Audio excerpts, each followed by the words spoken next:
Hello বন্ধুরা, নমস্কার। কেমন আছো সবাই? আশা করি সবাই ভালো আছো। আর আরে ডলি কিচেনে তোমাদের সবাইকে স্বাগত। আজকে আমি তোমাদের জন্য আর একটা নতুন রেসিপি নিয়ে এসেছি। সেটা হলো আলুর দম আর রাধা পল্লবী। আমি আলুর দমের জন্য নিয়েছি আলু, এখানে আছে রসুন বাটা, কড়াইশুঁটি, এখানে কাঁচা লঙ্কা আদা বেটে নিয়েছি, এখানে দই ফেটিয়ে নিয়েছি, টমেটো, পেঁয়াজ, কাজু আর কাঁচা লঙ্কা। আর এখানে রাধা পল্লবীর জন্য নিয়েছি উড়দ ডাল আর ময়দা। বন্ধুরা, রাধা পল্লবীর জন্য আমি একটা মশলা করে নেব, শুকনো মশলা। তার জন্য নিচ্ছি 2 চামচ মৌরি আর 1 চামচ জিরে। এটা ভালো করে শুকনো খোলায় ভেজে নিতে হবে। দেখো আমার এটা হয়ে গেছে। যখন দেখতে হবে চটপট করে ফোটা শুরু করে দিয়েছে তখন বুঝতে হবে এটা হয়ে গেছে। এবার আমি এটাকে নামিয়ে নেব। এই মশলাটা যখন ঠান্ডা হয়ে যাবে তখন আমি একে পাউডার করে নেব। আর এটা বিউলির ডাল বা উড়দ ডাল যেটা বলো, আমি এই ডালটাকে এবার পেস্ট করে নেব। এবার আমি যে আলুর দমের জন্য পেঁয়াজ, টমেটো, কাঁচা লঙ্কা, কাজু রেখেছিলাম এটাকে আমি পেস্ট করে নেব। এবার আমি রাধা পল্লবীর জন্য এই ময়দাটা রেডি করে নেব। তার জন্য আমি প্রথমে দেব একটু লবণ, তারপরে দেবো 1 চামচ চিনি, তারপরে আমি যে মশলাটা করে রেখেছিলাম এই মশলাটা দিয়ে দেবো। তারপরে এর মধ্যে যে আমি কাঁচা লঙ্কা আদাটা পেস্ট করেছিলাম এখান থেকে একটু দিয়ে দেবো।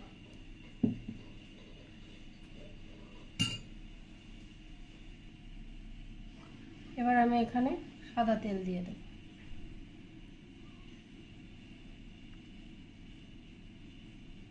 দিয়ে ভালো করে মেখে নিতে হবে প্রথমে এরকম করে। আর আমি যে ডালটা বেটে রেখেছিলাম এই ডালটা এর মতো 2 চামচ দিয়ে দেবো। দিয়ে ভালো করে আগে এটাকে মেখে নিতে হবে শুকনো শুকনো করে, তারপরে জল দিতে হবে। এবার এর মধ্যে হালকা উষ্ণ গরম জল দিয়ে এটাকে ভালো করে মেখে নিতে হবে। ময়দাটা আমার পুরো রেডি হয়ে গেছে। উপর দিয়ে আমি একটু সাদা তেল দিয়ে একটা ভেজা কাপড় দিয়ে ভালো করে ঢেকে রাখতে হবে। আমি এরকম একটা কড়াই বসিয়ে নিয়েছি। এর মধ্যে আমি 2 চামচ তেল দিয়ে দেব। কটা কালো জিরে দিয়ে দেবো। কালো জিরে কটা ভালো করে ফুটে গেছে। এবার আমি এই যে কাঁচা লঙ্কা আর আদা যে পেস্টটা করে রেখেছিলাম ওটা দিয়ে দেবো। এবার আমি যে ডালটা পেস্ট করে রেখেছিলাম এটাকে দিয়ে দেবো।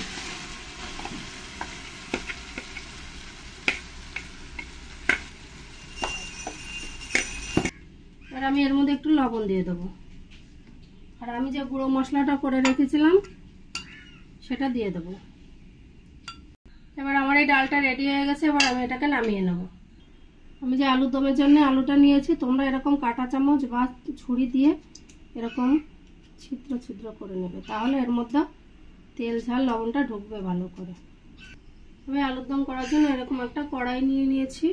কড়াইটাকে একটু গরম হতে দিতে হবে। কড়াইটা আমার গরম হয়ে গেছে। এবার আমি এর মধ্যে তেল দিয়ে দেবো।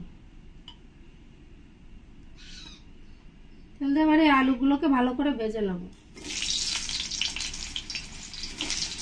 এবার এর মধ্যে আলুর মধ্যে একটু লবণ দিয়ে দেবো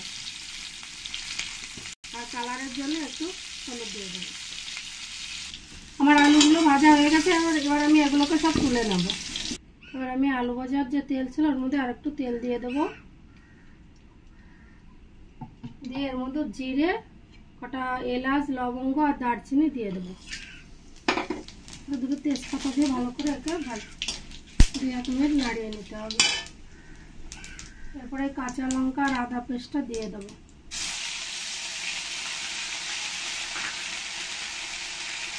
রসুন বাটা দিয়ে দেবো।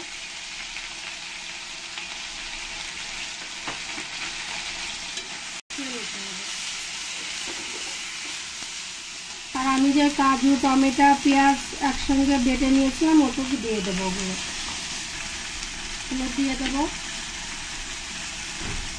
লবণ দিয়ে দেবো। এখানে আমি কাশ্মীরি লঙ্কার গুঁড়ো নিয়েছি, সেটাও দিয়ে দেবো আপনার কালারের জন্য। এই যে আমি দইটা যে ফেটিয়ে রেখেছি এটাও এর মধ্যে দিয়ে দেবো।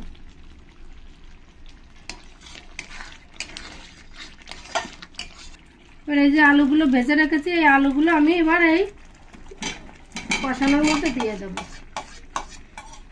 তারপরে একটু কষিয়ে নিতে হবে।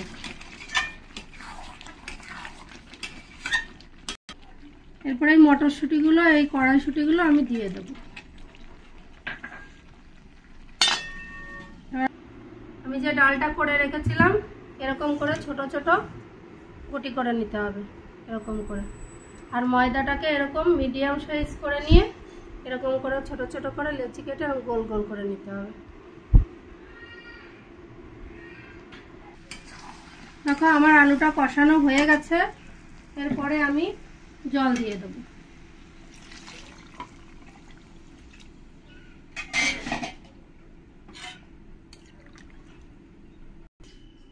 এই ময়দার ওই গুটিটাকে লেচিটাকে এরকম করে গোল করে নিতে হবে। মাঝখানে চাপা যাবে না, সাইড দিয়ে এরকম করে করে ঘুরিয়ে নিয়ে আসতে হবে। এরকম একটু চ্যাপটা করে নিয়ে এর মতো দিয়ে দিতে হবে, দিয়ে এর মুখটা বন্ধ করে দিতে হবে।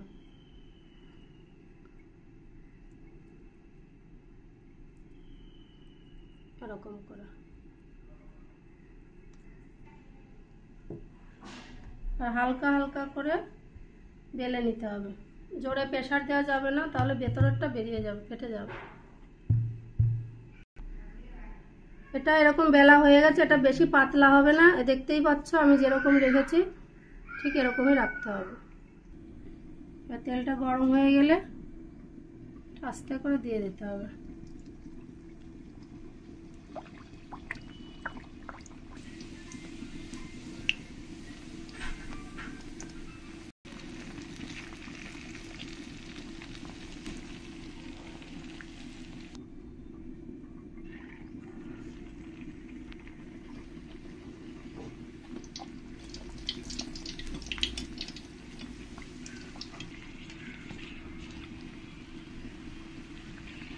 এরকম করে সবগুলো এরকম লাল লাল করে ভেজে নিতে হবে।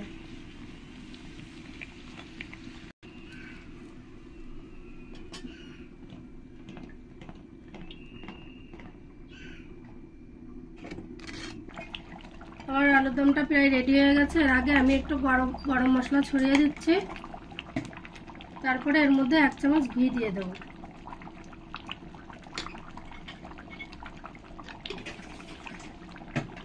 ঘি দিয়ে ভালো করে গুটিয়ে দিতে হবে।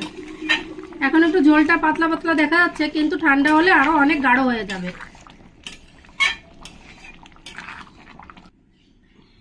হ্যালো বন্ধুরা, দেখো আমার রাধাবল্লভী আর আলুর দম পুরো রেডি।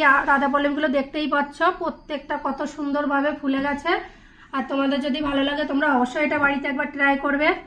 আর যদি এই রেসিপিটা তোমাদের ভালো লেগে থাকে তাহলে অবশ্যই আমাকে লাইক শেয়ার কমেন্ট করবে। আর এরকম রেসিপি যদি দেখতে চাও তাহলে অবশ্যই সাবস্ক্রাইব করবে।